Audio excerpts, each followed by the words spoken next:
Քննարկում ենք հարց համար 29 Հյուս-Սարավ ճանապարհային միջանցքի ներդրումային ծրագրի տրանշ 4-ին գումար հատկացնելու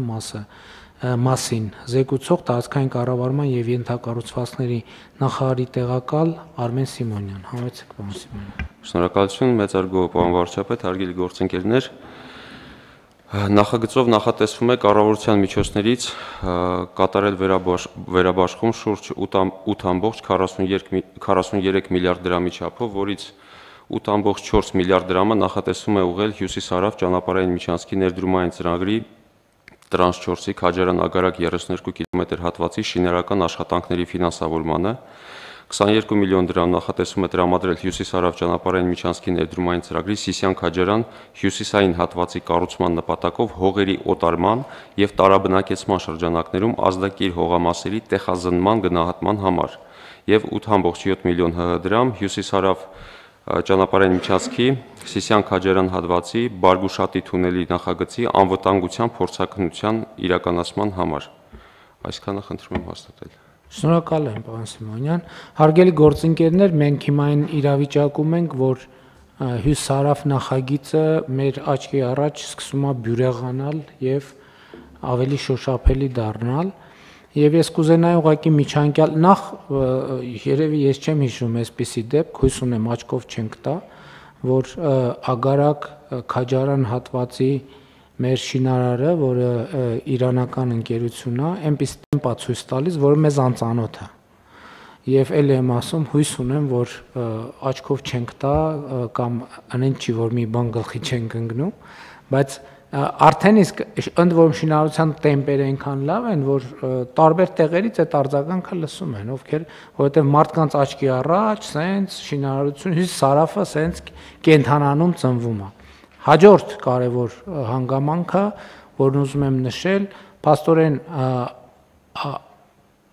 Երևան ըստ էության Երևան-Գյումրի ճանապարհը, որը արդեն բյուրեղանում է, որ ես հասկանում եմ, որ դե ֆակտո մենք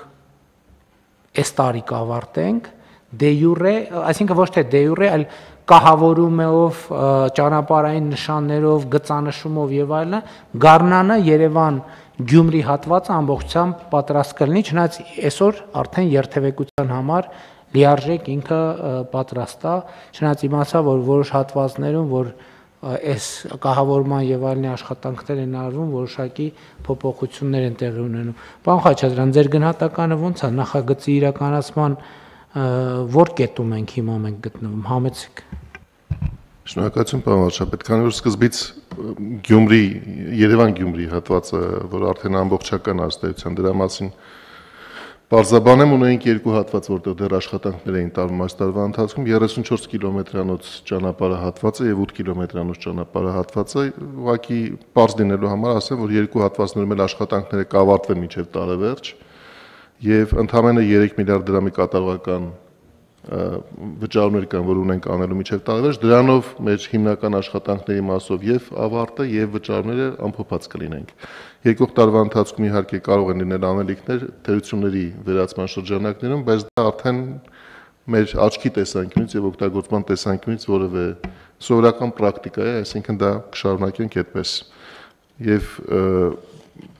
մյուս կարևոր կտորը, որի մասին այսօր խոսում ենք, սա Քաջարան-Ագարակ ճանապարհահատվածն է 32 կիլոմետր, ինչպես պարոն Սիմոնյանն արդեն նշեց, մեկնարկել են աշխատանքները անցյալ տարի։ Այս տարեվերջին մենք ունենանք 70 միլիոն դոլարի չափով կատարված աշխատանքներ եւ դուք ճիշտ եք, որ աշխատանքներն առաջանցիկ են այն տեմպերի նկատմամբ, որ մենք նախապես գնահատել էինք 10 միլիարդ դրամ էինք նախատեսել պետական բյուջեով, այստեղ իհարկե ֆինանսների նախարարության մեղքը կար, որովհետեւ սկզբից տկեր ներկայացել էր ավելի բարձր կանխատեսում, բայց ֆինանսների նախարարությունը անցյալի փորձը հաշվի առնելով չափավորել էր այդ ֆինանսավորման բաժինը, եւ մենք հիմա կանգնած ենք այն խնդրի առաջ, որ 8 միլիարդ դրամ պետք է ավելացնենք, որ այս տարվա համար կատարվող աշխատանքների նկատմամբ պարտք չմնանք։ Եվ այդ 70 միլիոն դոլարը ըստ էության կնշանակի, որ մենք այս տարեվերջին կատարած ենք լինելու ծրագրով նախատեսված բոլոր կառուցման աշխատանքների 30%-ը, որտեղ արժեքի տեսանկյունից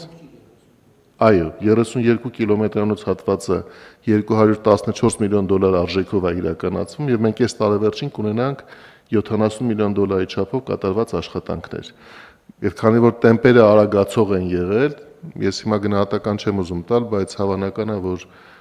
2017 թվականը այն տարին կլինի, որտեղ այս աշխատանքները առավելապես արդեն իրենց 27 ներողություն եմ խնդրում, հա։ Մեծ չափով ամփոփված կնեմ։ Պարոն վարչապետ, հիմա զուգահեռ աշխատանքներ են տարվում նախապատրաստական նաև Սիսիան քաջարան հատվածում։ Մենք այնտեղ ունենք 2 ճանապարհահատվածներ, որոնց արդեն պայմանագրերը ֆինանսավորման միջազգային ֆինանսական կազմակերպությունների հետ կնքված են։ Նաև դրանք 2 Բարգուշատի թունելին մոտեցող 2 հատվածներն են։ Տեխնիկական վերահսկողության պայմանագրերի մրցույթները բացված են, մինչև տարեվերջ պետք է հայտարարենք նաև կառուցման աշխատանքների մրցույթները եւ մեջտեղի հատվածը, այսինքն մոտ 9 կիլոմետր երկարությամբ թունելի կառուցման հետ կապված աշխատանքները, որոնք մեր նախարարությունը հիմա ֆրանսիական կողմի հետ է բանակցում,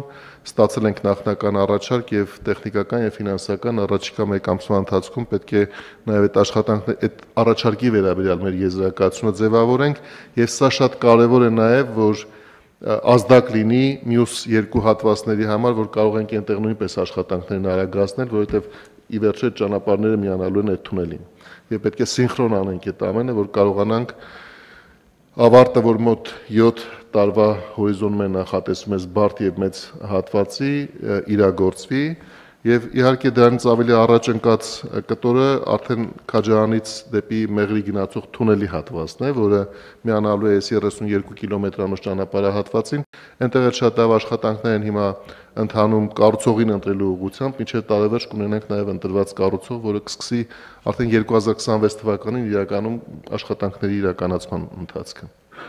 Շատ լավ, ըստ էության հիմա, ինչպես ասում են, վերջը երևում է, թե ինչպես ենք հասնելու ճանապարհի կառուցմանը եւ շատ լավ լուրեր ունենք։ Իհարկե, այստեղ սկզբունքային հարցը Բարգուշատի թունելի հարցում էլ արագ որոշում կայացնենք մեր անելիքների վերաբերյալ, որպեսզի արդեն անցնենք Սիսիանից Արտաշատ կտորի իրագործման աշխատանքներին եւ այնտեղ արդեն Գյումրիից Բավրա հատվածը Գյումրիից ինչ այդ կտորը ինչ վիճակում է։ Այդ կտորը կարծեմ նախագծերը նախնական կան, իհարկե մենք սովորաբար այդ նախնական նախագծերը երբ որ տանում ենք կառուցման, ունենում ենք այն տեսակ պայմանագրեր, որտեղ կառուցողը իրավունք ունի օպտիմիզացնել նախագիծը ծրագիրն իրականացնելու ընթացքում։ Նախագիծ ունենք, ընդ որում կա նաև առաջարկ, որ շուտ մեկնարկենք, բայց մենք ֆինանսական պլանավորման տեսանկյունից դեռ չենք շտապում, պարոն վարչապետ։ Շատ լավ։ Մեկ էլ պարոն Արուշանյան, չափել եք Գյումրիից ինչքանում եք հասնում Երևան։ Նոր ամբողջ ասֆալտապատա, չէ։ Ամբողջ ասֆալտապատը, պարոն վարչապետ, մի հատված է մնացել այնտեղ, որ չեն տեղափոխվել 2 կողմանի ճանապարհի վրա, արագության սահմանափակումներ դեռ ցավոք կան, այդ սահմանափակումներով են սահմանափակումներ միշտ լինելու են։ Չէ, 70 կմ/ժ արագություն է, եթե 70 կիլոմետրով լավ, այսինքն ինչքանով ենք, բայց 70 կմ/ժ եթե այնուամենայնիվ հասկանալի։ Մի ժամ, պարոն վարչապետ։ Բայց չեք ուզում ասեք, որ բան չլինի։ Չէ, մի ժամ, պարոն վարչապետ։ Ռեակցիա չտա, շատ լավ։ Մի ժամ։ Շատ լավ։ Հարգելի գործընկերներ, Հյուս Սարաֆի հետ կապված, այո, մեր տրամադրությունը փոխվում է։ Ես ուզում եմ ընդգծել նաև, որովհետև դա շատ մեծ եւ կարևոր եւ թանկարժեք նախագիծ է եւ մենք հիմա էլ քանի միլիարդ դրամ ենք վերաբաշխում 8.4 միլիարդ դրամ վերաբաշխում ենք։ Ես ուզում եմ ընդգծել, որ այս տարի հատկապես մեր բյուջետային գործերն են լավ ընթանում եւ մենք արդեն բյուջեի կատարման տարեկան ծրագրի կատարման նկատմամբ ունենք դրական տրամադրվածություն, ճիշտ է, պարոն Հակոբյան, ինչ տեղեկատվություն կարող եք փոխանցել այդ առումով։ Այո, պարոն վարչապետ, հոկտեմբերն էլ ենք արդեն ամփոփել, մոտ 14%-անոց աճ ունենք։ Բյուջեի եկամուտների։ Այո, հարկային եկամուտների եւ դուրքերի մասին է խոսքը, այսինքն այդ բարձր աճերը, երկնիշ աճերը պահպանվում են, այդ թվում նաեւ հոկտեմբերին։ Այս պահի դրությամբ, եթե հոկտեմբերը ամփոփած ասենք, ամբողջ այդ ծրագրի 82%-ը վճարվել է, պետական բյուջեկան մուտք է եղել, այսինքն մեզ մնացել է 18%-ը ապահովել պետական բյուջեի մուտքեր հարկվճարավորների հետ միասին։ Ուզում եմ առիթից օգտվել եւս մեկ անգամ շնորհակալություն հայտնել Հայաստանի Հանրապետությունում աշխատող, արդյունք ստեղծող եւ օրենքով սահմանված հարկերը վճարող քաղաքացիներին, որովհետեւ ինչ այսօր խոսեցինք, դպրոց, մանկապարտեզ, գույք, ճանապարհ եւ այլն, ամբողջը նրանց կատարած վճարումների հաշվին է, ընդ որում ուզում եմ ասել, վարկային միջոցներն էլ են նույն տրամաբանության հետ, որովհետեւ այդ վարկերը սպասարկվում են, փակվում են, տոկոսները վճարվում են, այդ թվում քաղաքացիների վճարած հարկերից եւ ելի ուզում եմ մեր բոլոր քաղաքացիներին խնդրել, հորդորել, որպեսզի գնումներ անելիս չմոռանան ՀԴՄ կտրոնի մասին, որովհետեւ անկախ գործունեության տեսակից դա նույնպես կարևոր գործողություն է պետական բյուջեի եկամուտները գեներացնելու համար։ Չմոռանաք հավանել տեսանյութը եւ բաժանորդագրվել Civic AM-ի YouTube-յան էջին։